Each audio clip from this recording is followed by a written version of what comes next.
বুয়েটের অনেকে প্রযুক্তির জগতে নেতৃত্ব দেওয়ার কথা থাকলেও তারা প্রশাসনিক কর্মকর্তা হয়ে যাচ্ছে।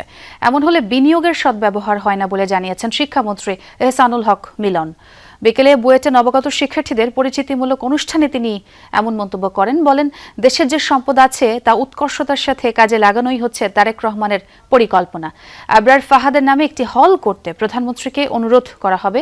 পূর্বাঞ্চলে বুয়েটকে বিস্তৃত করবে সরকার, সেখানকার জমির মূল্য পরিশোধ করা হবে। তিনি আরও বলেন, জনসাধারণের টাকা ব্যয় হয় শিক্ষায়, সেটির মূল্যায়ন করতে হবে। পাবলিক পরীক্ষার পর দ্রুত বিশ্ববিদ্যালয়ে ভর্তির ব্যবস্থা নেওয়া হচ্ছে বলেও জানান তিনি।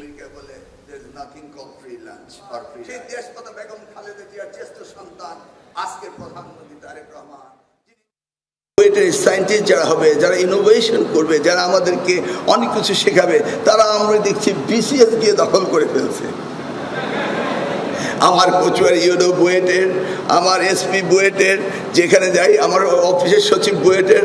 Wonderful, it's not bad, but investment is not worthy.